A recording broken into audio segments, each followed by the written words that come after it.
All right, welcome to Conquer and Climb, episode 2. Today, we just got a whole heck of a lot of new info about Vendetta. We got an overview from the devs that just dropped not too long ago that is going over the new keywords, showing us some new cards. We got a heap of spoilers to go over, and we thought that would be a fun way to spend this second episode is going over all the new info together and learning it and getting the perspective of each of our... Yes. But first, how was your guys' week in Riftbound?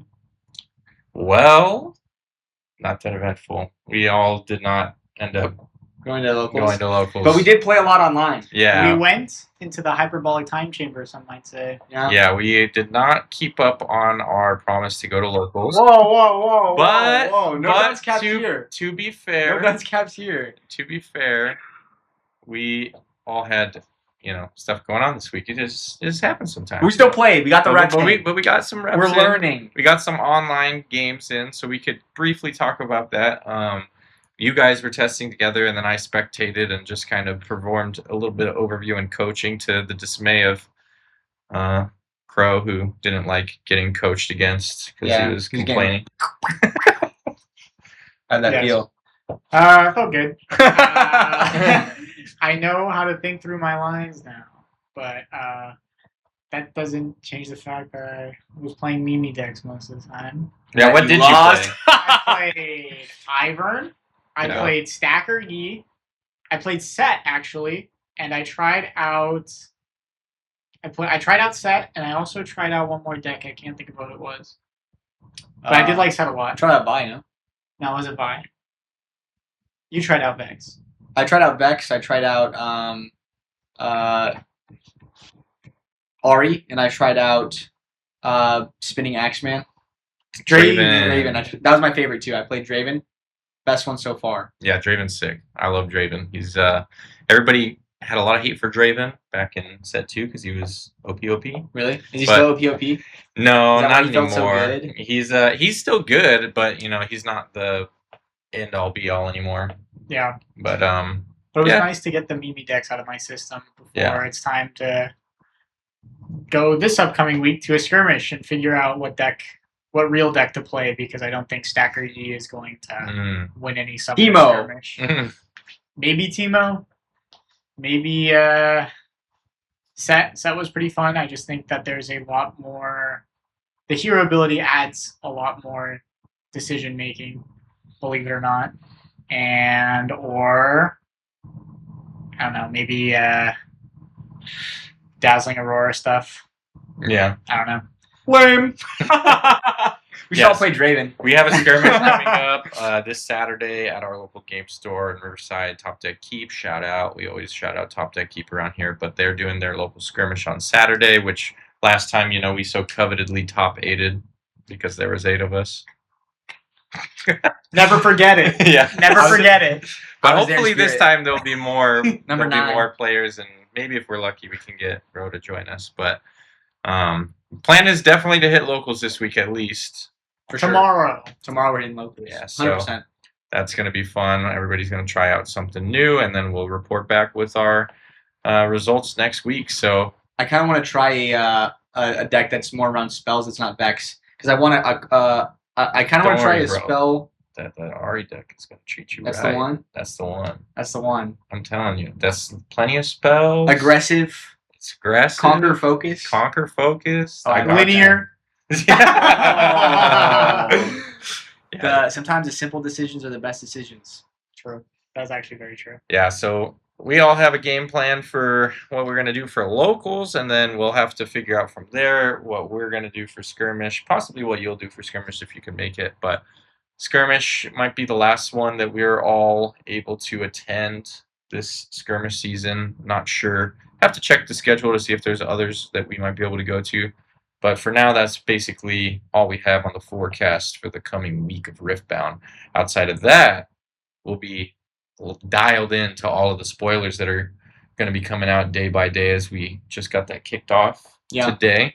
Like we started the podcast saying, it's been a big dump of info all at once, and we kind of wanted to just go over our live reactions to it and utilize the nature of Conquer and Climb, our 3 different skill levels, to get 3 different, impressions of these new cards for the first time. We'll be learning, and I'm sure I'll have a lot to say. And we'll get what a new player's opinion will be, and then what a more experienced player will be, and then what a washed-up player's experience will be. So live commentator. Hey, give yourself some more. Live commentator. So you guys want to start with that right now? Just kick it off? Or? Yeah, kick it off, but let's preface it with the mechanics, though. Yeah, so we're going to start by going just over the article that was dropped for Vendetta. So this is the Vendetta overview article. I have it here in front of me on my phone. So I'll go ahead and read some of the important stuff, and then share with the guys what the cards all do and everything. But first, we'll just start with the new mechanics section. So first new mechanic is flow. It says, flow lets you play cards from your trash instead of from your hand. It was inspired by League champs who use energy and captures the faster recovery and reuse of abilities that they display, which is, if you're a League player, all of the ninjas use energy instead of mana, so they have a different resource system, and they're trying to tap into that. And I, for one, am always a big fan of all of the flavor making it into the game's design from League. I think the closer they get the cards and champs to feel like they're in-game counterparts, the cooler it is and easier it is to onboard people. Yeah. If I show you Nasus and you're like, does he stack? I'm like, yes, he does. Then you're... That gets him excited. Yeah, see? So, I love stacking. I want to see York get those little grave guys as tokens instead of birds. Yo. Little grave guy? Oh. So, we didn't talk about this beforehand, but we can probably edit this to include some of these cards in the overlay and post. Yeah. So that way you guys can see what we're seeing. We're going to go over this first card here that is being used to demonstrate the flow mechanic. It is Twilight Shroud, which has a Kali on here. 1 mana spell. Says, give a friendly unit +1 this turn. It can't be chosen by enemy spells and abilities this turn. So this is a Kali smokescreen from from League. Twilight Shroud, the thing that makes her go invisible, and this is exactly what I would assume it would do. It makes it so you can't target her with a spell. So you can make any unit in the game into a camel now. Yeah, the Ruin Runner can't be targeted, or Baron also can't be targeted. Yeah, it can't be chosen by enemy spells and abilities. Does that mean it can hold gear and then now, gear can't be broken? Important to note, though, this is not a action or reaction. This is a slow speed spell. So this is only going to be used on your turn offensively. Okay. Mostly. I'm sure there's going to be some ways to cheese this out. In other decks, we could always Fizz, play Heedless Resurrection into Fizz, and then Fizz brings this out, some craziness. But in any case, this isn't going to stop any champion's game plan. Yeah, we'll see how this implies, but let's just go right off the bat and start with what do you think about this? I mean, how familiar are you with Kali and League? Not very. Okay, but I can tell you that I think that the flow mechanic's going to be huge. Yeah. I think that it's going to be awesome to have another resource to tap into and to be able to draw cards back from a graveyard. Is that what we're calling it? Yeah, so it's from the trash, and it says here in the reminder text for flow on the card that you play this from your trash for its flow cost and then banish it. Yeah, that just sounds good. And do you have to take the top card, or can you choose? What do you mean? Can you choose the card? Like if you have 5 cards in your trash? No, it has to be the card itself. No, this card that has flow printed on it. Yeah. Okay. So this is a new keyword, and they even added a new symbol here to indicate flow, which you guys will be able to see on the screen. But we have this is essentially doing what Fizz does. Fizz replays a 3 or less spell from your trash and then banishes it after, or he recycles it. This banishes it, so you can't use it ever again. It goes to your game. Yeah. Okay. So so you can only use it in flow once. Yeah, but there could be cool synergies where you flow it and then also give it repeat with some of the stuff that we've seen that grants repeat in the past. So the implications are pretty widespread, but honestly, that's not as good as I thought it was going to be then. I thought it was going to be you use flow as a hero ability or a champion ability to draw a card from your trash, rather than you have to draw a flow card from trash. I thought it opened up a whole stack of cards to you. I thought that was crazy, nutty OP. Okay. What about you? What do you think about flow? Just off of this initial... It's like flashback in Magic. So for Magic players, there's a mechanic called flashback that lets you play cards from your graveyard and exile it. but you have to pay the alternate casting cost. Yeah. This is functionally the same thing, but I mean, it's functionally the same thing. There's not really a but to that. That's called flow, though. But it's called flow. It's called flow. So you enter the flow state, right? Ooh. But that card itself, though, I think that a lot of people don't know how annoying it is to not be able to target. Until you play we're going over the Rhino. Specific effect of this card. I guess we didn't talk. We were talking about flow. What do you think about this effect, though? For 1 mana, being able to give a +1 might buff and then also untargetable. I think honestly, it's going to be kind of underwhelming. If that's I don't, because this is just my reaction. I don't know a lot. I think that because it's only played on your turn, it's gonna kind of just be like you go in offensively, you take. There's a lot of cards already do that where you get like +3 or plus whatever, and then you can just take out an arena. It's gonna have the same effect just with less buff, and you can't touch me with spells, right? Yeah. So it's just another way to do the same thing. It's not gonna be like game breaking or anything like that. What about you? He doesn't know. You have not played against enough yellow decks. You have not played against getting hidden bladed by like your opponent. Like if you Didn't you do that to me this week? Yeah, but like I'm just saying, like it's really annoying to like not be able to target something because you don't really think about it. Okay. Especially or like scenarios with like Star-Crossed or Overzealous Fan, like pushback mechanics. I remember in the last episode you said you kept getting all your stuff bounced back to your hand and you were like, what the hell is happening? That was mad annoying. And guess what? That's Ivern could play this because he's green. So there you go. Yeah, I think it's like we hate you, Vex. We hate Vex. But no, I think that's like a card that is going to make like big ripples. It's still a matter like this game. There's so many good cards. There's so many good spells in this game that I think that this is at least another one of. It's like Emperor's Divide. It's probably going to be like something like that. Yeah, because if you're not playing against a spell-heavy deck, I mean, it is abilities too. So like Overzealous Fan, like we said, any other type of. Is that gonna? You think that's gonna be more relevant to hold decks?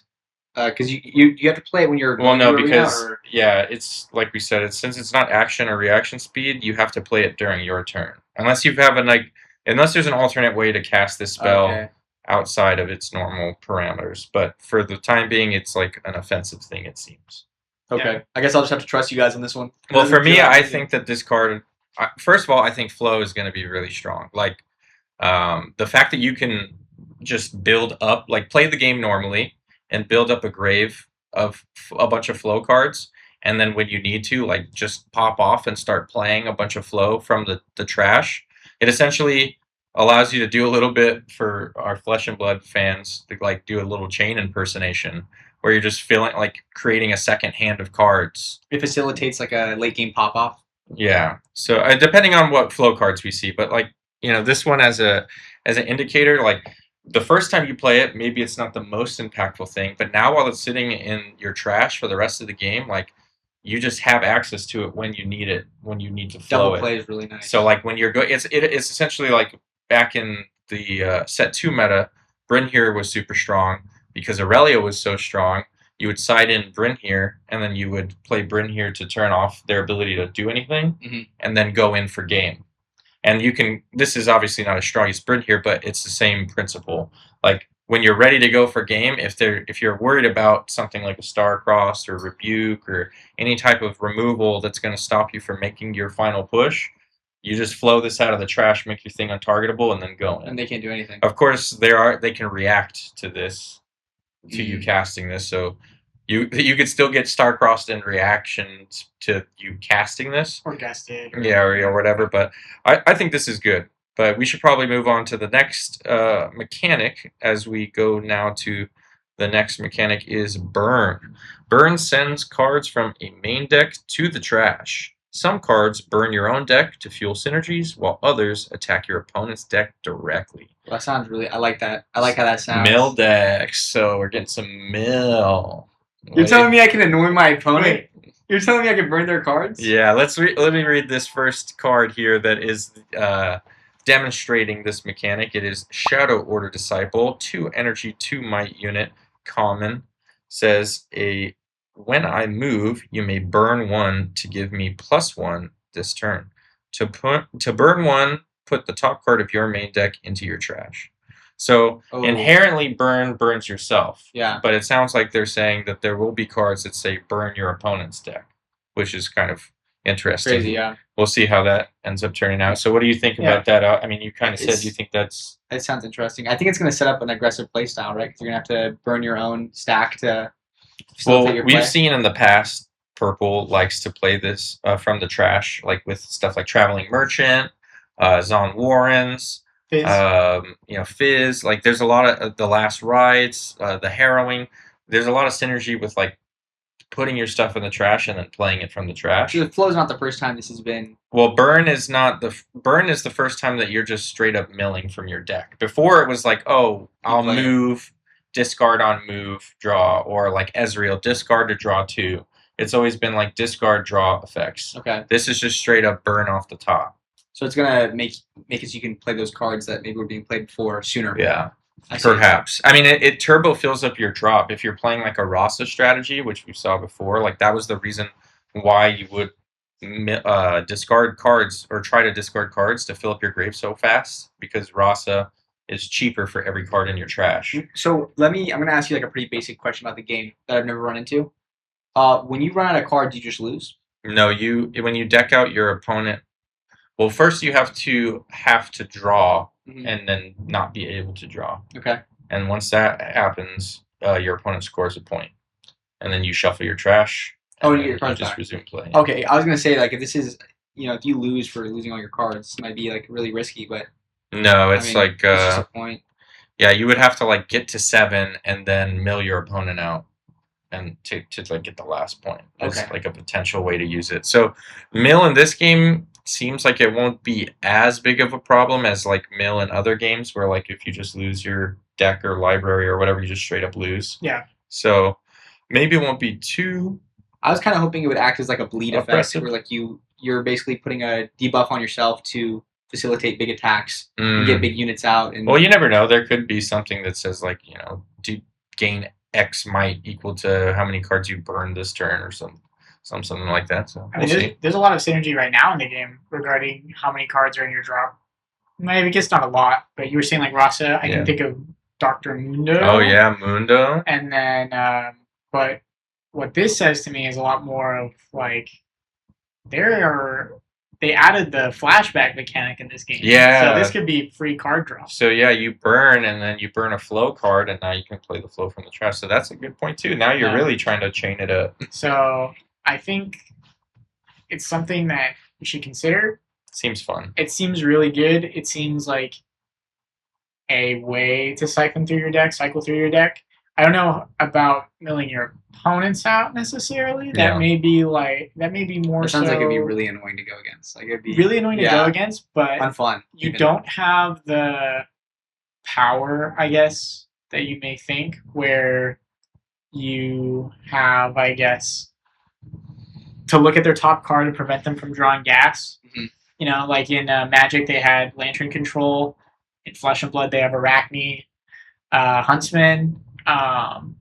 So that's like a secret power of Mill, is running your opponents out of threats most of the time. Yeah. But with the addition of Flow as a mechanic and the addition of just this card kind of melding together so well, I don't know how good it's going to be in certain matches. That would be amazing if you play a burn card for your opponent and they lose a dragon or a baron. Or yeah. Oh yeah, that's key. I mean, that's always been a thing about Mill. Sometimes you burn like their most important piece. You freaking the Arachne hits your Remembrance or whatever off of the stupid D-React card. Yeah, and it totally throws the whole game plan off. So yeah. I mean, I think the implications are really cool for burn. I didn't even consider like the burn flow synergy. That is cool. We have to see if every color is going to get burn and every color is going to get flow, if that'll be like a domain specific thing or not. Yeah. Because if it was burn is in purple like it is showing here, and flow is in green like it showed, then perhaps like you'd be restricted to like purple green decks. So that would. Who is purple green right now? Is it just? It's Vex, Aurelia, and Yasuo. So 2 of the most annoying decks in the game to play against.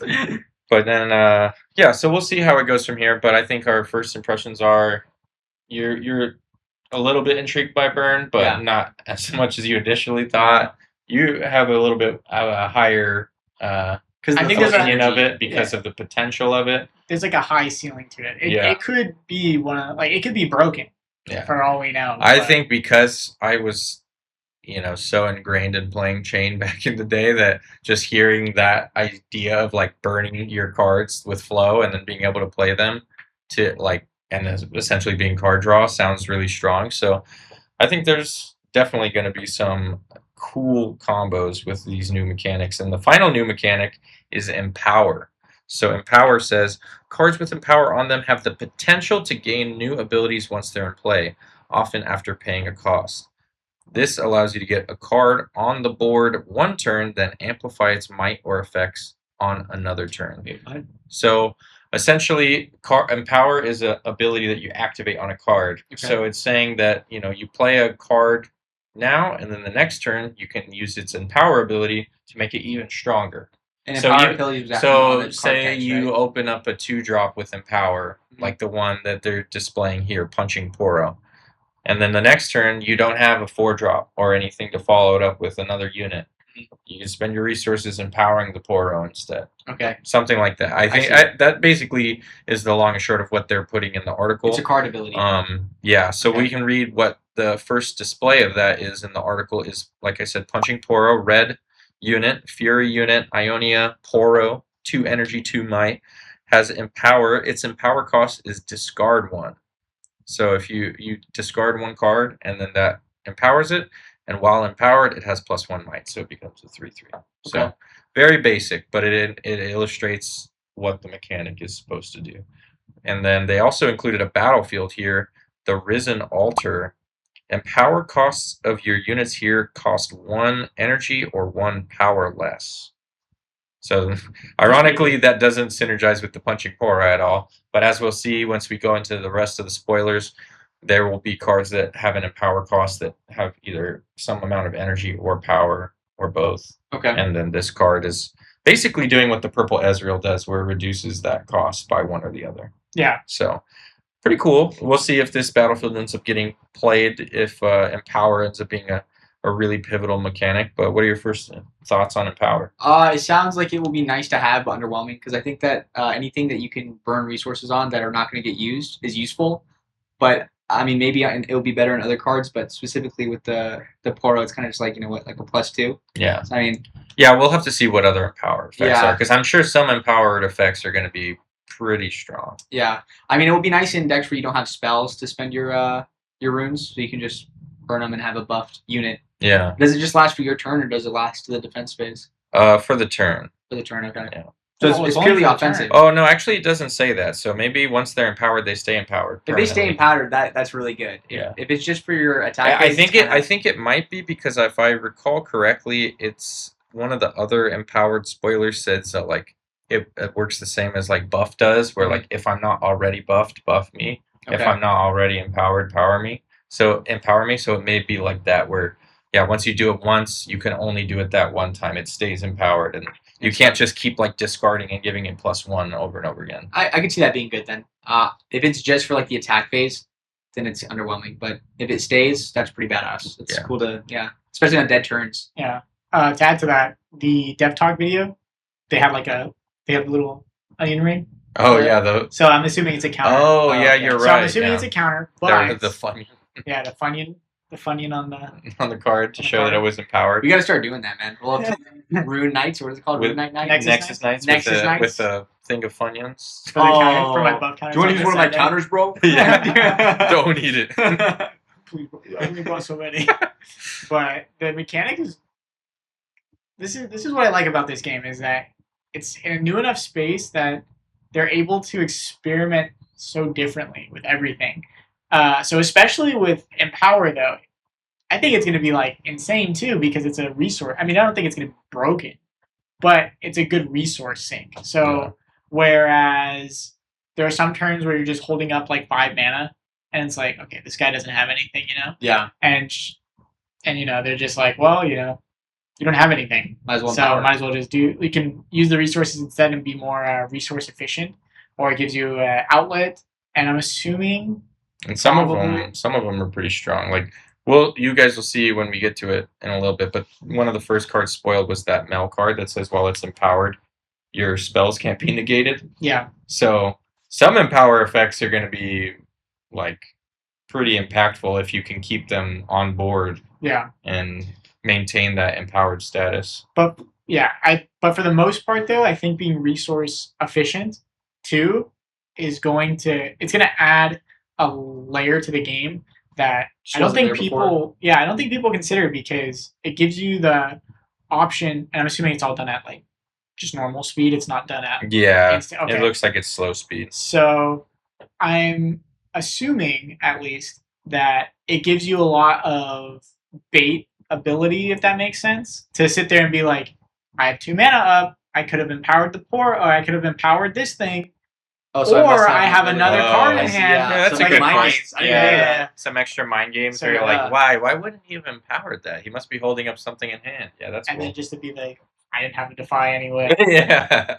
Yeah, so that's cool. I agree. I think empower, we'll have to see all the wide, how it gets utilized. The wide amount of effects available across all the empowered cards, what different effects we'll see. Like I mentioned, that Mel one might be very strong in certain decks, and then we'll continue on with the spoilers and see if maybe there's some other really cool empower effects. But yeah, the fact that it seems to be just once you do it one time, it remains empowered, means that you can better than I was thinking. Yeah, it's better than I thought as well, and might be like something that you make an entire strategy around. So, that sounds like something I'd be into. Honestly. Like in the dev video, we saw like he played the Nasus, and the Nasus he said because it's empowered, when he conquers, he scores an extra point. Yeah. So that means like once he's empowered, he always does that. So now you have to be worried about this freaking Nasus jumping over. Like obviously, it's like that Ivern. It's basically that Ivern card, but it's optional. Yeah, so I think we'll see some cool stuff. Off the bat, these are the 3 new mechanics, and I think all 3 of them are cool. I think they're interesting. Flow and I agree. I think I'm most excited for Flow initially, but then from there probably Empower. And then Burn is my least favorite, but I particularly like Burn in synergy with Flow. I like them all equally. Yeah. No, but I think that choose a hill to die on. Well, choose a hill. It's because Burn is so good with Flow. Yeah. But you can't it's so good together. Whereas if you just Empower is also just good. It's just it's simple too. It's simple. It's easy to understand. But I'd even argue, even if the Empower counter falls off, I still think that having a resource sink is good, because there have been so many times where I sit there and I'm like, what am I doing with my hand? Especially we don't even know, like you said, we don't know the full extent of what they'll include on Empower. There could be an Empower that just says like, when I'm empowered, draw a card, and now you have like a draw engine on a unit. You just sit, that'd be pretty cool. And you just keep, if it falls off, then you keep empowering it. And then if it doesn't, And this is coming from a guy that played Master Yi stacking that has absolutely no draw power for the most part. Like has very little to no draw power in the format right now. So I'm looking for something to add resources to in order to actually play actively instead of just sitting in base and being like, well, I gotta wait for this Vex stunt to fall off, or like, well, I'm waiting for like something else to fall off. You know what I mean? All right. Well, we can move to the now new types of cards, which is something I did not expect. This is pretty cool. So now there's a new unit type, and that is unit gear. So now there are units that are both units and gears, which will be really interesting, because we know we saw a bunch of gear removal added in set 2 once gear was a big thing. So now you'll have a unit that can just get like factory recalled. That sounds bad. Honestly, I don't know why I would ever. At least why? I should read it first. Let's see. A new unit emerges in Vendetta. Unit gear. Cards like this little guy count as, you guessed it, both units and gear. So I would then believe that anything that targets gear can also target this. Why would I want a card that could be interacted with by everything? Like, that just sounds like you're making yourself more ass. No, because if there are cards that synergize with gear, because you get more benefit. Yeah. It's the same, it's like with Ornn. Okay. You know what I mean? You don't have to just play Plundering Poro. I mean, you're probably still going to play Plundering Poro, but you can play this as well to boost your gear count. Yeah. The thing is, though, I don't know how it would interact with Not So Fast, because then you open yourself up to counterspell on units, which is really annoying. Yeah. Well, we'll see. Let's see what this first one is. It's a 2 energy mind unit. It is a Piltover Mech Poro, 2 might, and it is uncommon.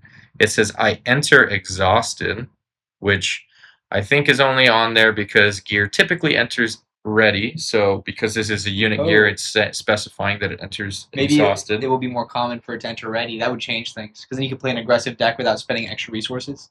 That could be goated. That would be strong if they have like a unit gear that just operates like a gear would and comes in ready. Or if there's other gear interaction cards that say untap gear. That's true too. Or ready gear. And then this says when you play me, if you control 3 or more other gear, draw 1. So this feels very much like an Orin card, but obviously we think that Jace is going to be one of the legends, or we know that Jace will be one of the legends, and he's in blue, so I'm sure he will also be very gear heavy. But any gear heavy deck, this is pretty cool that you get a little extra 2 mana 2/2 that can draw you a card. I like what we just discussed here and the benefits of that and like what it could potentially be. I just wish that they just made a gear that did it though. You know, like I don't like the mixture of unit and gear. Is that because you think it's like difficult as a new player to like get like a firmer grasp on the rulings and stuff? It just feels confusing to me off of rip. I don't know. It's just like why? Like you could just have a gear that does that. No, you just have a gear that has the defense and attack. It doesn't have to be a unit gear. Well, I think that would probably. Because there's like robots and stuff, right? In the world of. But the mechs are just units, though. Yeah. That's the thing. Oh, okay. So like the mech tokens and everything. Yeah. Are units. They're not gears. They're not counted toward your gear count. I see. So it's already established. Yeah. Yeah. Okay.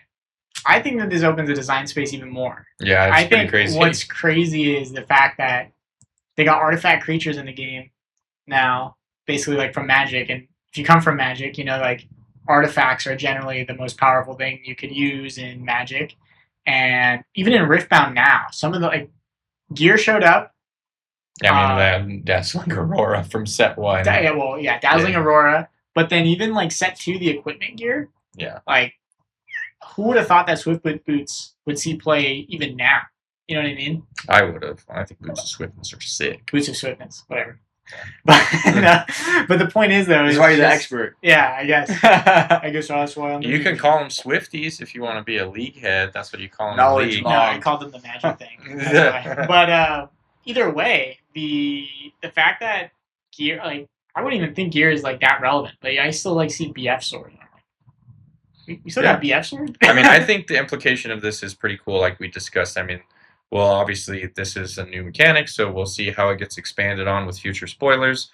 But just off the rip, like we already know that there are a lot of cards that interact with gear, both positively and negatively. So I think this just opens up, like you said, a whole new design space, and it'll be really cool to see just how far they're willing to take this, and whether or not there will be something like we said where it'll come in ready, and then you if have that like happens, that's the because the drawback of that would be something like, okay, I have this unit gear that I play and comes in ready. Yeah. So I basically get free accelerate unless whatever that has a power cost, and then I throw it in, but then they like factory recall it back to my hand because it's a gear, just like 1 mana bounce it back to my hand. I feel like if they have a lot of cards. Yeah, but what if it's like a freaking 8 unit gear, and your 1 mana spell just bounces it back to hand? That's okay. Would that not be like a Giga Chad like aggressive deck, just having everything come in ready? Dude, that sounds busted. I mean, that's what Lilia is trying to do with all her sprites. Really? Yeah. I have a Lilia deck. You try that. Is Lilia the one? All right, so I think we can move on from that and go to the next one, which is Decrees. While not a new type of spell, Decrees are a cycle of spells that are designed with domain rivalries in mind. Each domain has a decree that strikes hard against cards of its opposite domain. And as an example, it has showed us this 1 mana mind spell. It is a rare with reaction speed called Decree of Insight. Says ignore deflect while paying this spell's cost. Give an enemy body unit -5 this turn. So this is specifically hate on body. Yeah. A 1 mana -5 on against body units. That sounds like a crazy sideboard. And it ignores deflect. Yeah. So this is like a pure hate for some big orange deflect unit. So that's pretty cool. I like that idea. Yeah, I mean, it's cool on paper. It feels really niche. What do you think? I think it's going to be like a sideboard card that gets played a lot if there's a big orange deck in the meta, or whatever color that affects. Some big ass Renekton that has deflect 2 or something. And I think it just instantly kneecaps them, and then they get fucked on second and third game. Yeah. It's hot garbage. It's hot garbage. Because even when I'm deck building now, the restraint of having 40 cards chokes me. I sit there and I go, why 40 cards? This is so hard to build a deck. Why is my deck a bunch of 1-ofs now? And so finding space for now a hate pick for, let's say, top of the meta, just for me to go to the regionals and then get all the off meta. And I don't even see like one of the colors of the domain. I mean, you just ignore the card. No, I think it's gonna really suck for the players that like orange. Well, this is only one example, but it says that there'll be a cycle of spells that are designed with domain rivalries in mind. So there should be one in every color that specifically targets its opposite color. So blue spells that hate on orange spells that hate on blue, red that hates on green. So I think this is, for me, I like this as like a sideboard, I consider decrees in my head, my initial thought, that they're basically like the silver bullet cards. Like if you're playing a deck where you have a specific awful matchup into yellow, and there's some decree that just absolutely bodies yellow, then you would just side now it's playable. Now that makes sense. You just side as like a silver bullet for your worst matchup or whatever. Yeah. So I think this is a cool design space to explore, but I agree that it probably won't be like widespread. It'll be very niche and like sideboard and silver bullet. Have they already dropped one for each color, or is it? Just this one so far, but we'll see once we get into the rest of the spoilers that have come out today if there's anything else. I think it only makes sense if there's equal hate, because if there's not one for each, it's just there will be. It says that there's a cycle for all of them. My only thing is, if you're going into, like I said, regionals, I think that those cards are bait. I think you could be going in anticipating to get to day 2, and you mess up your sideboard because you want so much orange hate, or you want so much red hate, or you want so much of whatever hate. But when you go into day 2, that's for if you get into day 2, you still have to fight through a bunch of different decks in day 1 trying to get best of. Whatever. Yeah, but I think what I was saying is that it's not like some blanket answer. It's if you've constructed a deck where it's specific, you're weak to one specific color. No, I agree with you there. Yeah. But you get what I'm saying, though. Where it's that's why I said in general, probably not going to be very helpful. However, but very hyper specific. Yeah. In the independent tournament circuit, I could see a lot of these cards seeing a lot of play, to be honest. In the smaller tournament circuits, so like the invitationals on Runes and Rift and everything, those tournaments where you're going in and you're like, okay, so this player's playing this deck, this player's playing this deck, this player's playing that deck, and you can more properly metagame, I guess, to a degree, because you're anticipating what each invitational player is playing. You can put the proper dose of hate. You can put the proper dose of hate in. So, for example, the last Runes and Rift type of event, we saw Set, Climb. So if you know you're going to be playing against Colin at some point during the event, you're like, all right, I need the orange and the yellow decree in my deck just to be safe. I mean, this is reaction speed. So, like, what if... Yeah, I mean, that's a good example. You're playing against Colin, and he's coming at you with friggin' his big old... I guess he plays yellow set, so it's not a great... He's a challenger TCG player that has won like 5 or 6 best of sets. He's incredibly talented at the set deck and at the game in general. But if you were playing against set and they were playing the set brawler, the orange set that can remove a buff and then gets +4 and then comes in for 8. Like say he showstoppers it, so now it comes in for 9, and then you're just like 1 mana -5. I just erased all of your advantage. It's pretty cool. I like that. It's very, very like specific. It's heavy though. Like it's because of its specificity. It's very, very strong. Like 1 mana -5 is crazy at reaction speed. Yeah. And not to a minimum of 1 either. Like The this, default is that it only affects. but it one only type of- affects yeah. one. So it's just dead for most of the time you play. Yeah, it doesn't work against 5 of the domains. It only works against orange.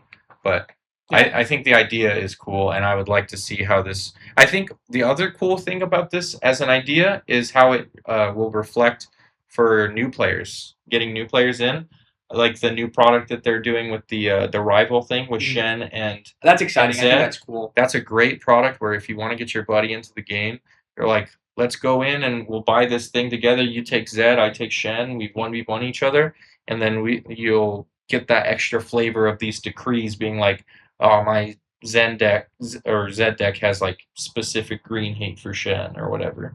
So I think that's a cool implication to more target pickups because of the rivalry packaging. Yeah, for kitchen table play, it'll be pretty fun because if you and your buddy are just like you only have one deck and you guys are just grinding games against each other, and then you're like, you know what, I'm gonna get some decrees specifically for your colors. Just because I only play against you and I know what you play. Yeah. So I think that'll be cool.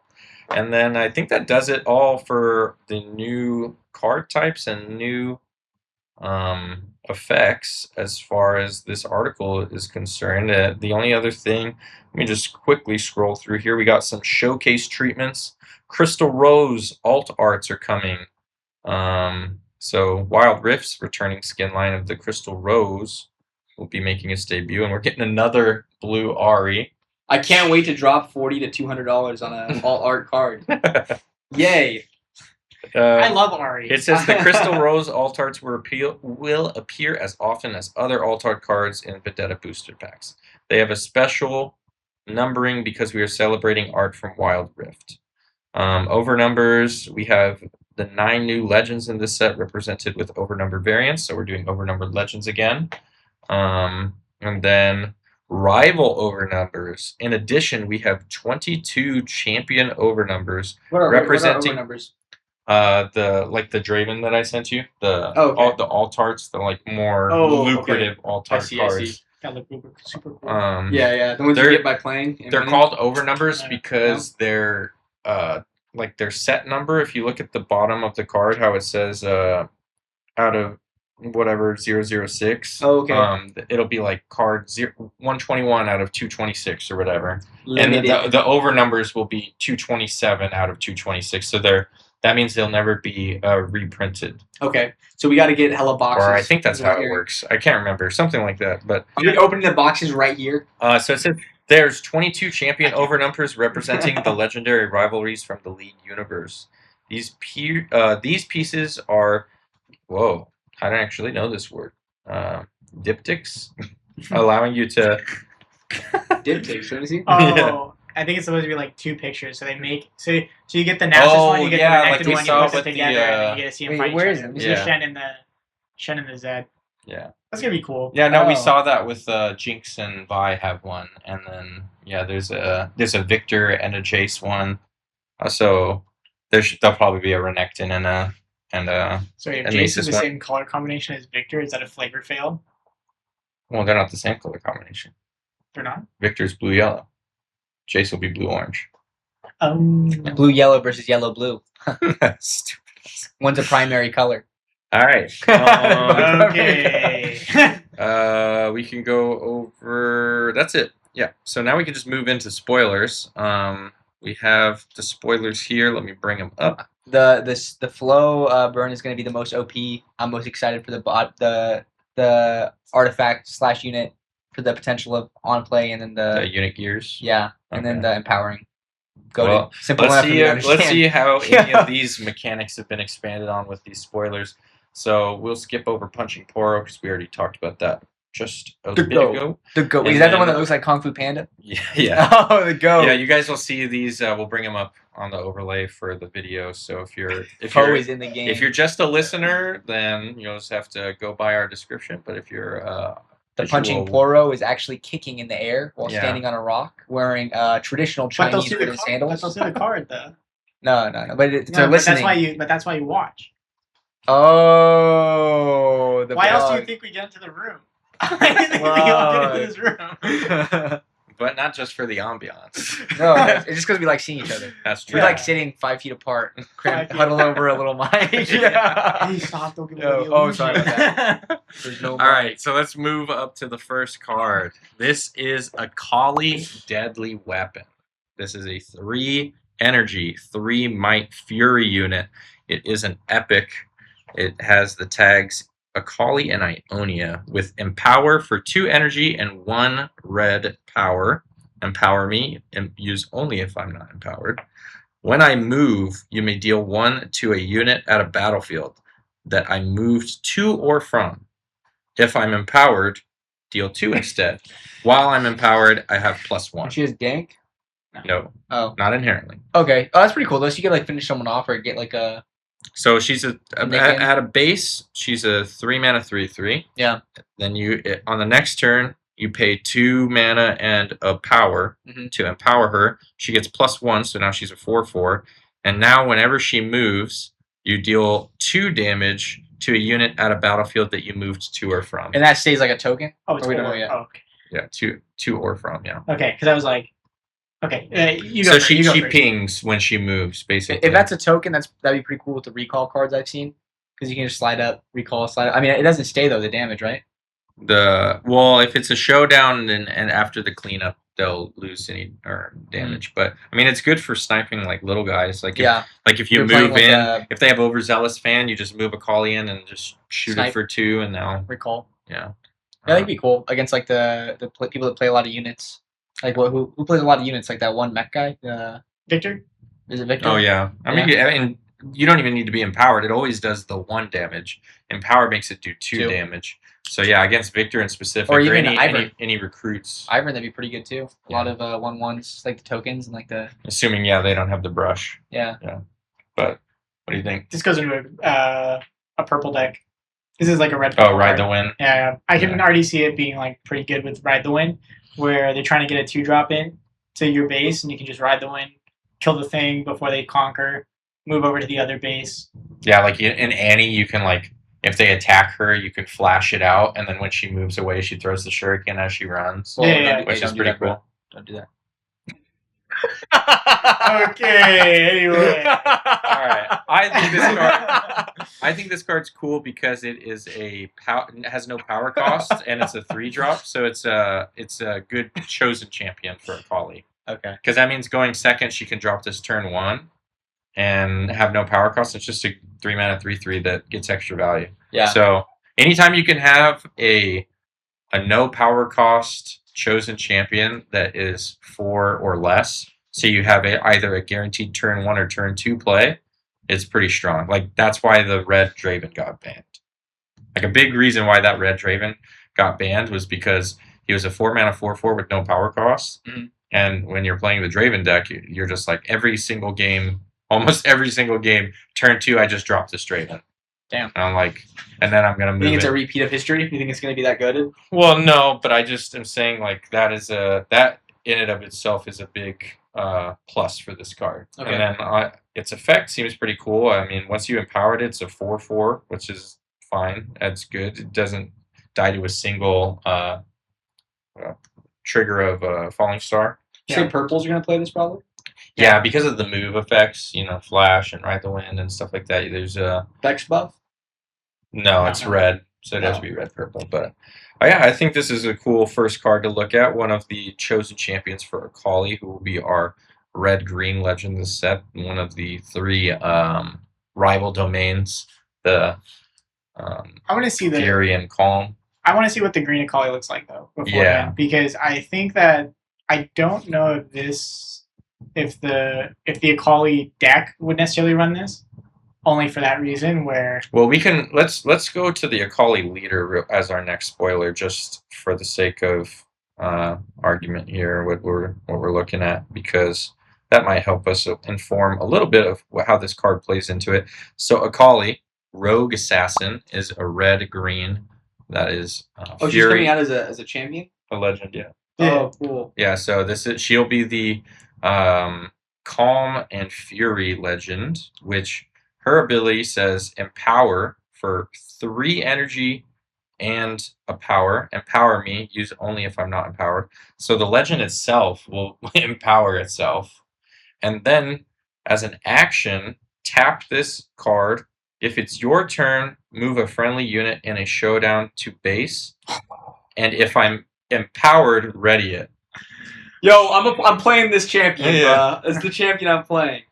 That seems really good. Yeah, so she has Ride the Wind built into her because Action speed too. on her turn. So if she moves in and you're That's goated. and then they ambush Rengar and you're like, never mind. Nope. I'll come Nope. back Well- ready and then go to the other battlefield.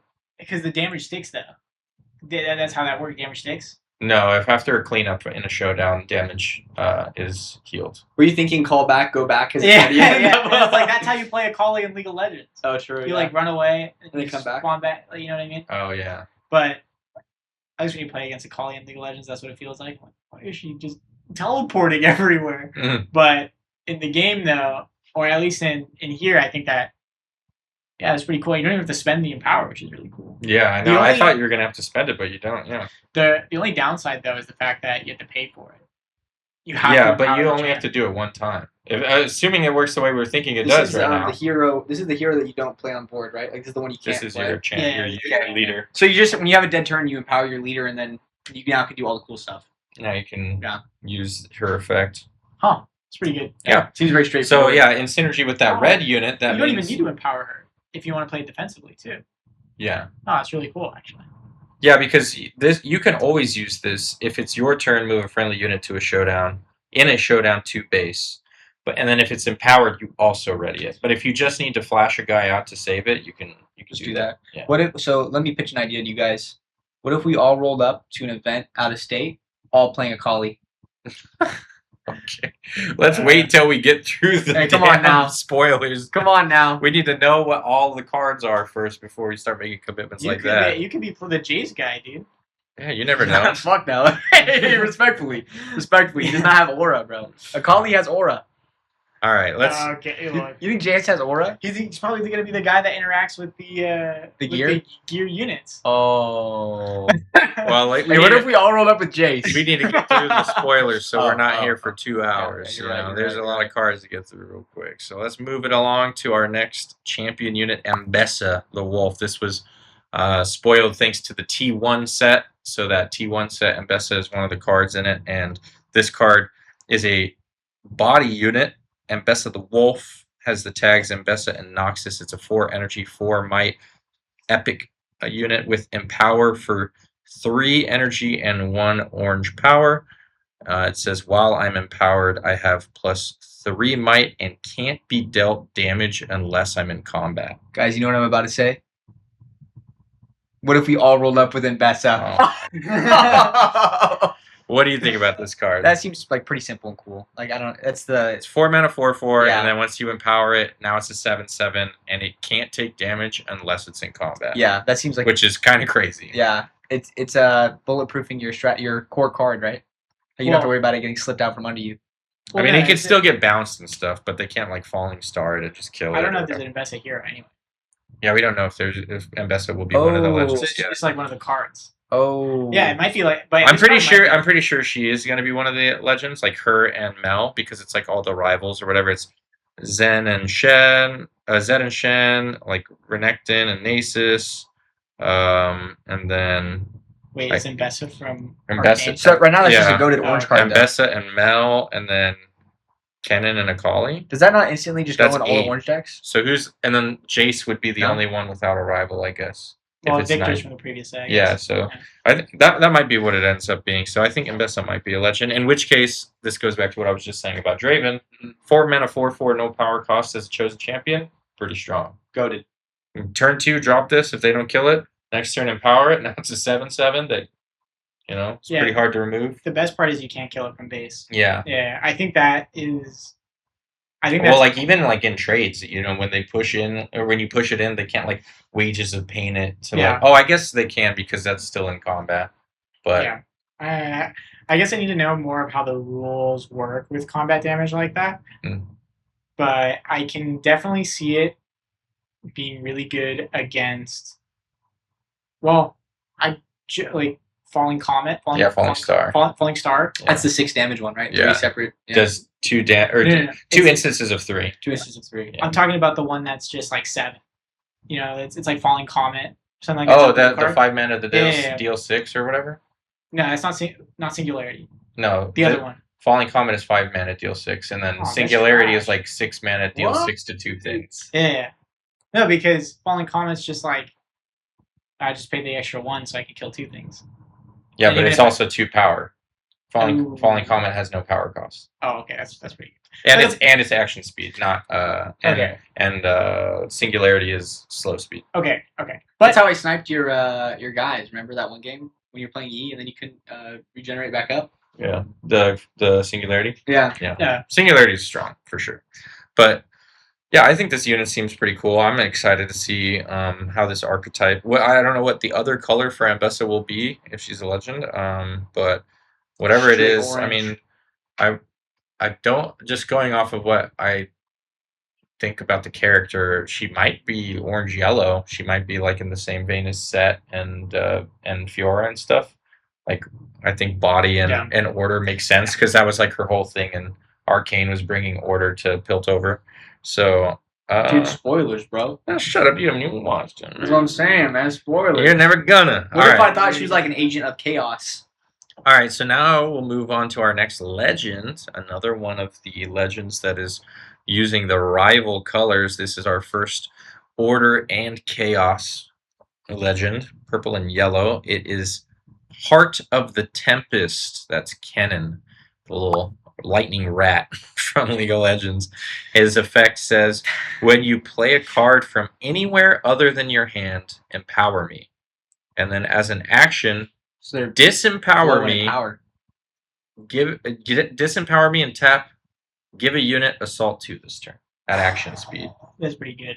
Yo, hey, what am I about to say, bro? Yeah, don't say it Say again. it, bro, No, say don't it. say it Are we again. pulling up with kidding? Yes, we are, bro. Yes, we are. Okay, that seems like exactly what we were talking about though, with a way to spend the empower points, Yeah. which is pretty cool, especially because it works. This is what I mean though. It's just synergizing with The flow. the flow Yeah, and 'cause- the burn, because the purple card that they spoiled earlier, was Shadow, whatever, Yeah. is the Is draw from. you know like it works. It synergizes. It's burn It's deck. interesting because Yeah. all 3 of them are synergizing there, right? Because you get the empower as well with the draw. Yeah, you get to use all 3 of them. Yeah. This might be the coolest champ. I genuinely might play this because it fuses all of the. I mean, I was really The intrigued new- out of all of the rifle colors. I thought purple yellow would be the cool. I mean, I've been a big fan of purple all throughout the game so far, and the idea of purple and yellow together seems pretty cool. There's obviously the infamous infinite combo that everybody was worried about with purple and yellow, which haven't had any word that that's going to get taken out, and I don't really is it think that infinite it's. combo in the game. There's already one. There's several in the game currently, but the Lux deck that made top 8 was playing an Dude, infinite of course combo. it's fucking Lux, dude. Trash champ, not gonna lie. But Oh this my God. infinite is with a card from set 1 called Stealthy Pursuer that says whenever you move another unit, you can move her with it. Okay. And so it's a purple unit, and then yellow has a gear called the Eye of the Herald. It's a 1-cost gear that you equip.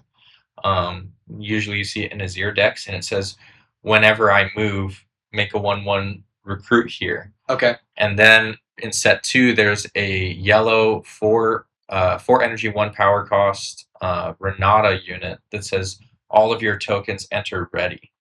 So the idea is you put the Eye of the Herald on the Stealthy Pursuer that says whenever you move something, you move with it. Yeah.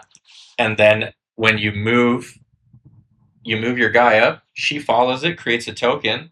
The token comes in ready because of Renata. And you just bounce. So then you move the Oh, token my. back, and she follows it and makes another one, and you just do that infinitely, and you make 1,000,000 tokens. Bro, that's trash. Yeah, That's trash. I think that it takes too many cards to like actually. yeah. It's like you need like a 4-card combo that needs to be in like the top 9 cards of your deck if you want to do it exactly on turn 3, which is like the earliest it can be done, and that implies that your opponent doesn't interact with it. But I at think the all. fact that it's even possible, it could be frustrating because that's an instant win if they get the cards they get, right? No, because they It just sounds make like a they Yu-Gi-Oh just thing. make they just make infinite might essentially. Like they can just say like, okay, I have 1 trillion 1/1s here and a trillion 1/1s in base pass.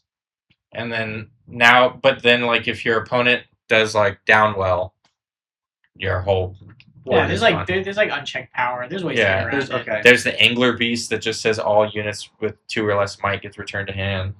Yeah. There's Gear Hate, like you could just take the you can factory recall the eye off of it, or salvage the eye. You know, there's a lot of ways to interact with it. So it's I wouldn't get too worried about it being crazy oppressive, but it is worth noting that it exists. There's certain things that are possible now that weren't because of these opposite color combinations existing now. But yeah, I think we all can agree that Kennen seems pretty cool off the rip. Yeah, really cool. Especially after considering the purple card pool and the purple card pool being really good. Yeah. And the yellow card pool having like niche scenarios. Well, I think people are already trying to like build like essentially kind of like the Miracle Draven deck again, but with Kennen, like trying to do some Miracle Kennen stuff. So we'll see if that ends up taking any type of burn headway, flow power. Yeah, we can move on from Kennen. We'll see how going forward, if we read any purple or yellow cards that seem like they synergize really well with Kennen, we'll bring it up. But the next card we're going to go over is Jace, Brilliant Inventor. Or a loss, bro. This is a mind unit, epic, 6 energy, 1 blue power cost, 6 might, and it says when you play me or the first time you play a non-token gear each turn, you may ready something besides me that's exhausted. Dude. So the synergy here that I immediately see is the gear units that we just were talking about at the beginning, is because it just says something besides me that's exhausted. Mm-hmm. So if you play the gear unit that comes in tapped, he sees that as a gear, untaps it. Untap it. So that's literally what I was saying. He gives all of your gear units haste, essentially. That's exciting. Yeah. He was talking about Orlos the whole time. No, but the art, bro. Look at the art, dude. Oh, look at that one. No, even that one is like, bro, he's ripping off Superman, bro. Like, he's not that guy. So you're gonna. But he is that guy. Yeah, but he is that guy. All right. Then what's your first impression of the card? That's exactly what I said I would play instantly if I saw it. So what does that mean you're gonna do? That means I gotta play Orlos Jace, bro. So that means that we're all rolling up with Jace. Yes. I am not rolling up with Jace. All right, what do you think about this card? I think it's good. I think it's good. I don't like the fact that it's 6, right? Yeah. I don't like that it's the fact that it's 6 and a power cost. Yeah. I think that for the purposes of balance, yes. For the purposes of like playability, no. Because he doesn't have deflect. He doesn't have anything. Yeah, he doesn't have anything protecting him. He dies the falling star. Yeah, there's a couple things holding him, but he is blue and orange, theoretically. So that means you could put like a Hex Drinker on him, and now he's a 7 might with deflect. And obviously that deck's going to be wanting to play gear, it seems. So there's some synergy there. So we'll see how it goes. But I think this is cool. My initial thought was to do. I don't remember if you remember Pit Rookie. The Pit Rookie plus Cole combo, where like you would go in, conquer, create the gold that readies the Pit Rookie, and then, or I'm saying Pit Rookie. Sorry, it's the rat. It's not Pit Rookie. I forget what the rat's called. Yeah, Ratatouille. Yeah, but anyways, it's a rat that it's the blue. It's untaps whenever you play a gear. Yeah. Big cheese. Yeah. So I can see that being good. So you would, but this says non-token gear, so it doesn't work when you create gold. So because I was thinking like you could make a blue-purple deck, and then put Cole on any unit and turn it into that rat essentially with him, but it doesn't work that way. Can I ask a question that's going to be dumb? What? What is the lore reason for him trying to be Superman, bro? What's with that? Let's not even get into that. No reason? There's no reason. It's just hey, what do you know? A Kennen card. Let's go. Okay. So the next spoiler card is a champion unit. This is Kennen, Storm of Shuriken. A 3 energy, 1 purple power cost epic unit with the tag Kennen, Ionia, and Yordle. It's 4 might and says when you play me, burn 2. Put the top 2 cards of your main deck into your trash. So this is self-burn. So already going into what you were talking about milling yourself and then potentially flowing. And then this says, when I conquer, give a spell in your trash flow equal to its cost this turn. So you can give any spell in the entire game flow. That's pretty good. It's pretty good. That means when you play him, you burn 2. Yeah. Say you hit a spell that you're like, I wanted to play You give it that. flow anyway. Now when you conquer with this guy, you give it flow, and now you can play it. So any card can become a flow card. Any spell. Okay. So you just play spell heavy. Isn't purple a spell type thing anyway? No, yeah, I can already see it where it's like I play Ride the Wind. I can already Ride the Wind's broken. They gotta ban Ride the Wind. That's all I'm gonna say. They gotta ban Ride the Wind. They gotta ban Ride the Wind before this deck pops off because you're just gonna conquer, play Ride the Wind, move over, Conquer. get another point. I'm gonna go back. Yeah. And then you already have Assault because you played your hero ability. Your hero ability already triggered. Or you had a buff counter from the last one or something. So you can move him in and then action speed disempower him to give this Assault 2. So now it's at 6. And then conquer, give Ride the Wind flow, play Ride the Wind. So you play Ride the Wind Move twice. over, because you played the Ride the Wind with flow, you empower Kennen again, your legend. So now you can oh no, but you have to tap. Yeah, Never mind. yeah. Okay, I was like, dang, you could do it twice in one turn. Well, That'd no, be you wait, still wait, just wait. have a 6 power moving base to base. How does Yeah. And paying then for back flow to- cost? It's the same. This cost says as it would equal to its cost. Okay. So some of the, like we saw earlier, that one flow card, like it cost 1 to cast it initially, Yeah. but then its flow cost was 2. This one is saying that you just pay the cost equal to its printed cost. So this is energy heavy. So this is basically like giving it repeat, but whatever, from the trash. But Okay. Yeah. But I still think any card in any game that lets you play it from the trash, this is the chain. yeah, I mean, you get to freaking flow stack deck and just do another stack deck. Yeah. and stuff like that. The only issue would be like threat density in your deck, but I don't think it matters. You're burning 2 when ETB is there, right? Well, I didn't want to be a huge Kennen fan, but so far Kennen does seem pretty cool, and I will probably be looking into Kennen a little bit. Wait. What does that mean for us? Man, you better. No, you gotta say it. You gotta say it. Oh. We've all said it with you, dude. We've all said it with you. I'm not gonna do it. All right. Oh, next card. Dude, he's not the Rift Bouncer, dude. Oh,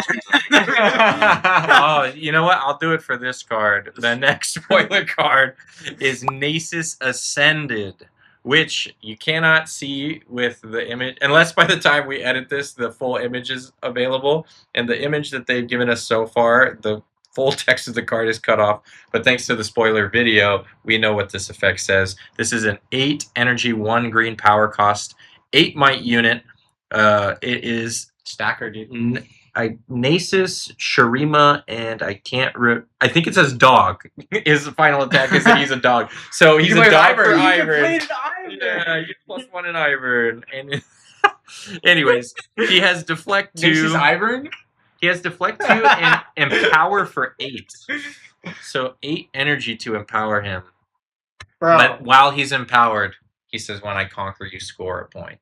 So he... Dude, so you can play the Ivern in the Ivern deck and the Nasus? This guy can't stay focused, man. Yo. Oh my god, he got so hung up on the dog. Oh my gosh. What I do we thought Ivern was cheeks, bro. Is the dream back? What do we think about this guy? The dream is back. The dream is back. It only goes into. Well, I gotta see the. You can put Spellsonger on him, and then once he's empowered, now he scores 2 points. Isn't when he green nature? conquers. Why is bro green? Isn't he dead? It's mind. Oh. Wait, what? Oh, calm. Sorry, Calm, calm. Calm. Okay. I didn't think. No, Ace so- was calm, but Yeah. He's Yeah. calm. What are you talking about? Isn't he like His a brother is Paul. Fury. Paul. Have you ever heard him talk? He talks so slow and like deep. He's just like, "Come on, guys, we're chilling." And Erecton's. Is that what he says? Wait, is that his No, line? No, his line used to be the circle of life and death continues. Guys, we're chilling. No, I know him as Paul. Yeah. He just goes, wither. Yeah. Paul. Paul. Yeah, I know. It sucks because I was like, oh, I'm gonna build this Nasus deck or whatever. What's wrong with it? Kanan. We don't have all the spoilers yet. Let's calm down. But I think this is cool. I like that he's a big, just idiot 8-mana 8/8. And I then, like that too. especially if we go back into the realm of playing green-orange Aurora decks again, like you did back in set 1. Being able to bring this guy out with Aurora, and then the next turn empower him and just freaking have him crash in and get you some bonus points. Yeah. I do think though that he is right. It is good in Ivern because of the dog he can hold. Oh, but you know what's cooler is playing this in Akali, because in Akali, now that you're red-green, you can put Skyfall of yeah. Orion on him, so it triggers on Conquer and Hold. Or even better yet, you can play red Brambleback that says your conquer effects trigger twice. Is it whenever you conquer? When I conquer? Yeah. No, I've been thinking about it just with the Akali ability. You conquer once, you get 2 points. You activate Akali, move back. Conquer again. Yeah, so but what imagine if you have the Brambleback in there too. But that is cool. So we think this card's gonna get played in a lot of decks. This is a slow card. Yeah. Let's be real. 8 It's a late energy game. and 1 power for an 8/8 is really slow. It does have deflect too, so it has some stickiness, which also makes it why I was saying that Spellsonger could be good with this, in the same way that it was good with the blue Ornn, because then he would have deflect 4 and you would basically never cast any spells on him. Yeah. So if you put a Spellsonger on this guy, deflect 4, and whenever he conquers, he scores 3 points. Yeah. So in that Akali deck, you can literally OTK with this guy theoretically, because you go in, and if you have red Brambleback, you're like score 6 points, or sorry, you'd score up to 5, and then you use the Akali effect, move it back, ready him, go into the other battlefield, score 3 points, you win. Yeah. So he could OTK off of Spellsonger plus red Brambleback. Yeah, it's But like a neat concept. It's just, in any case, I like to think about wacky combos that the ceiling of what's possible. So Dude, I I'll stopped probably thinking. mess around with something like this, but I stopped thinking after I heard dog, dude. yeah, I don't think this is the card for you, other than your Iron Trees. see noob, someone who thinks the most. I'm cool. I'm excited to see how Nasus ends up turning out as a deck. Like this is just the He's a first dog, card we've bro. seen, but like the actual deck, what the legend does, what the other, because this is the epic unit. So Yeah. we'll see what the rare blue Nasus does. Yeah. But- Wait. So, what does that mean for us? Oh my god. You All gotta rolling say- up with Nasus, bro. We're gonna have the spice. All right, let's go to the next card. We are milking this like crazy. Ocean Drake. This is an 8 energy, just dropped. 2 purple power cost. This is a It's the chaos Waterman. card. 7 might. It is a Ionia dragon. Says you may play me to an open battlefield. So it's a sneaky deckhand Yeah. as a dragon. When you play me, you may return a non-dragon unit to its owner's hand. So you can roll up to a arena where you don't have a unit, and then So attack the unit? you can just essentially play him directly to a battlefield and conquer it, and then if they have something in base or at the other battlefield, say you can just goodbye. bounce it to the hand. That's just goaded. Or It's you can 8 bounce power? one of your own guys too It's if you 8 need and to. then 2 purples. Yeah. Okay. So it's expensive, but it's like a big move. Yeah. It's a pretty good like. You could Beefy consider boy. it like a 7 mana, Mhm. 1 power 7/7, but then the extra energy and the extra power is like the accelerate cost in a way because you can play this directly to a battlefield. Okay, I see. So you can kind of think of it like that. But Sivir, Misfortune, I guess Aurora Kha'Zix are up huge. oh, Misfortune with this card is sweet because if Yeah. you already have the orange unit on board, then her chosen champion, then you can play this to a battlefield, conquer it, move her up there, ready this with her on move effect. Oh, give it game. Give it ganking and have it run across. And if they had anything there when you played this, you bounce it back to hand. Yeah. So Misfortune, I really like this card. And also in Aurora decks, if you're playing, since we're talking about Misfortune, purple, orange Aurora, this card doesn't seem super bad to hit off Aurora. If you're, I think that card's really good. Yeah, I think- Because what I've noticed from Aurora decks is you need like really powerful ETBs. yeah, So like Elder Dragon's a good ETB. This just so happens to be a good ETB. I don't know what the Aurora Yeah. cards are, but good ETBs all around. yeah. I like this card. What do you think? Oh, it just sounds good. Yeah. I could just playing straight to arena is instantly good. It's strong. It's another dragon, so more dragon synergy. So Yeah. specifically in purple orange, if you want to play like a purple orange dragon deck with the Herald of Scales that makes this cheaper, you can make this card cost as much as I guess if you had all 3 of them down, it would cost 6 less. So it'd be a 2 energy, 2 power cost, the cost of rebuke to rebuke something, but also play a 7/7 body, Yeah. which is pretty cool. And then if you have Gentle Gem Dragon on board, then you get untap those 2. So You get a free I just dragon. wish it said cat. yeah. All right, and we already went over this card, so let's go to the next section here. coming, I think, pretty close to the end of all the spoilers we got today so far, which means we can get close to wrapping things up. This is not a spoiler that came out today. This is actually the first spoiler that I remember seeing, but I just wanted to go over it now while we're going over all the spoilers. This is the pre-release promo, so if you go to your pre-rifts, you will get a copy of this card. This is Riven Shattered, a Calm unit, green, a champion unit. Riven and Noxus are the tags. 3 energy, 1 green power cost, 3 might. Has Weapon Master.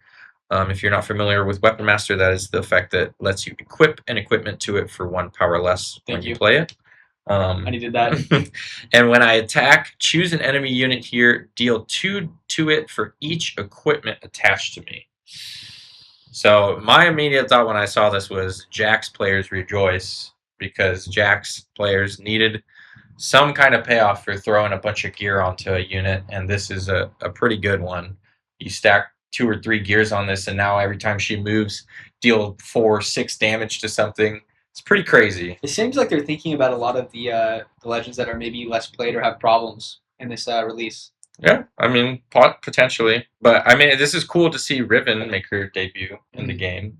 Very popular champion in League, and synergizing with Weapon Master and that gear-centric design is pretty cool. What do you think? I know nothing about about Jax, so I honestly have no clue. I just know that bottom text.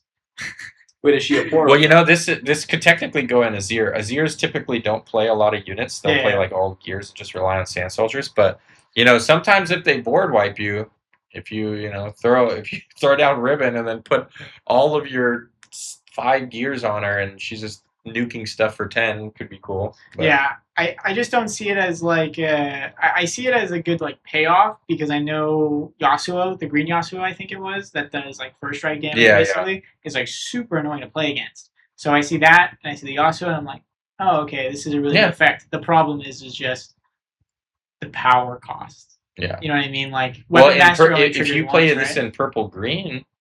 In fact, I just thought about this. This is not a cheap card. What do you mean the power cost? Why is it the recycle? Just the recycle for the Weapon Master. To equip all the weapons, because Weapon Master only triggers once, right? Yeah. No, but I just thought right now that Aurelia with this card could be great. Like if you put this card in an Aurelia deck and you put Boots of Swiftness on this, and now she's just nuking your tiny. You have like Guardian Angels and Boots of Swiftness on her, so she can't die. And then you're just ganking her back and forth, and she's just sniping stuff. Just gets ganking, right? Yeah. And +1. And +2. +2. Man, I already hate that deck. Why are you going to make me... Yeah, I'm sorry. Yeah. I'm just saying that I think this card actually has some room to explore, and I think it'll be pretty cool to see how she runs the flying dance? Yeah. Game's ruined. Guys, cancel the pod. The game's ruined. Cut. I can't do this. All right, let's go to the next one then. This is already been... Wait, that one. Okay. Yeah, this is the one that we already saw before when we were going over the burn mechanics. So there's only 2 new cards left to go over. It'll be Shadows of the Past. This is a Zed card. Zed, my bad. Zach's the green guy. This is a chaos spell, 3 energy, 1 purple power cost. Shadows of the Past, I think I don't know if I already said that. Return up to 2 units from trashes to their owner's hands. So this is a recursion card, like Morbid Return, that returns a unit from your trash to your hand, but this one returns 2 of them. So just better, instead of playing 2 copies of Morbid Return to get 2 cards back, you play 1 copy of this for 1 less energy but 1 more power cost. I don't know. Seems okay. Interesting. I wasn't huge on Morbid Return, but I could see this card being pretty good for... Is there, when you're deck building, because I haven't really gotten into that yet, is there a limit to how many copies of 1 card you can put in? Yeah, 3. And they probably just stack both, right? If they're doing like a return of Graveyard. Just do both. Well, I know we saw in the little gameplay trailer that this card was spoiled in that he gave it flow so that he could play it from the trash to pick up some of his guys. So I think that's a cool utilization of it, like giving it flow and then being able to play it from the trash to like fill up your hand. Because this is essentially a draw. Like, imagine you burn this card with Kennen, you give it flow, then you play it. You play it from the trash. So it's just straight up draw 2. Yeah, and it's from the trash. just draw 2 units from your trash. Yeah. So this card is definitely not bad, but I think it might be a little bit difficult to fully maximize consistently. Yeah. Because you're just incentivized to play spells, right? From the trash. Yeah, Yeah. with flow. I don't know. I see it as really good because you can just No, I say think you burn through your. It's even if you draw from it, hand, yeah, 1 mana it's to just pick draw up 2 2. guys. Yeah. I mean, like even especially when you're in like a spell heavy deck, Yeah. your units are worth so much. It's just more. that the fact that purple cannon unit can give it flow means that like you can play it from hand, pick up 2 guys, and then if you were able to give it flow and play it again, you pick up 2 more guys. Like then this card gets crazy value. Yeah. But yeah, I agree with you there. Your cannon deck's looking better and better. Every day I wake up and I want to play that deck more and more. All right, let's Starting go to from right now. Let's go to Start the from right last now. card, which is also a purple spell. This is a chaos spell, Wind and Ghosts, 3 energy, 1 power, purple power cost. So same exact cost as our previous card. This one, however, is action speed and says choose a unit at a battlefield. If it has 3 might or less, banish it. Otherwise, return it to its owner's hand. So this is a rebuke at a battlefield, but if it's 3 might or less, it banishes it just outright. Kills it, but not just kills it because it's banished. They don't get death knells. So this card is going in Ezreal. I already can see the vision of Bradykin style control deck where you have your what's it called, your what's that stupid guy, the Ferris Forerunner on a battlefield, and you're like, give it -3 and I'll banish it. It'll synergize with minus effects very strong. Yeah, no, I see that. I also think that it's just very good. Like there's not much else to say. Banishing it and getting rid of it permanently versus just bouncing it to your hand is really good. Yeah. Especially if you can.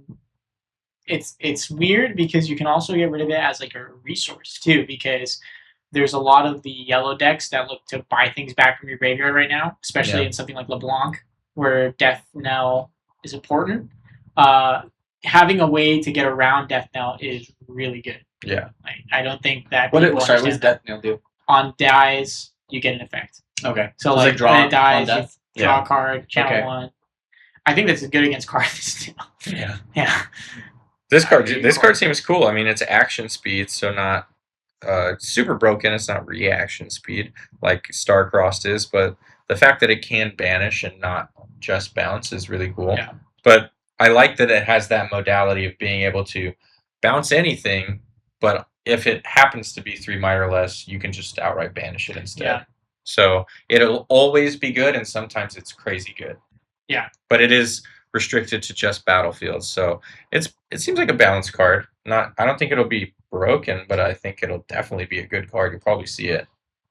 No, we'll definitely see play. It's the same concept of like it's either going to be a 1 of or a 2 of, but it's not going to see play. Yeah, I like it. It sounds like it's good against Death Knell. I don't know what any of this stuff means, so I'm kind of just like trying to absorb. Well, now you can see exactly why we all got to Conquer Climb. And on that note, we can move to wrapping this episode up. This is a little bit longer than episode 1 because we took the time to go over that article and all of these cool new cards, getting us all excited and hyped up for Vendetta, which is coming out at the end of the month. And, of course, we'll probably most likely all be hitting as many pre-rifts as we can. Try to get some footage of that as well. Try to expand some of the content that we feature on the channel potentially going forward. And I think that'd be a good place to start. So hopefully we'll be able to continue talking about spoilers for Vendetta and future episodes as we get more spoilers revealed between now and the next week when we record episode 3. We'll be able to go over some of those spoilers, but probably try to refrain from making all of the episodes this month about spoilers. Yeah, true. We'll try to have a main topic We should have a lock-in week where we just grind games like crazy. We can Hyperbolic time chamber. we can even take a break from spoilers until all of the cards are spoiled, and then that week on that episode we can go over the full set spoiler if we want. We'll play it by ear. You guys can give us your feedback on that and what you want to see in the comments below, also on our socials. So if you guys haven't already, go ahead and subscribe to Conquer and Climb on everywhere that you frequent. Facebook, Instagram, Twitter, all that good stuff. YouTube right here. And we'll see you guys all next week. Yeah. Vendetta's dropping. And Lock in. don't forget to Conquer and climb. Oh!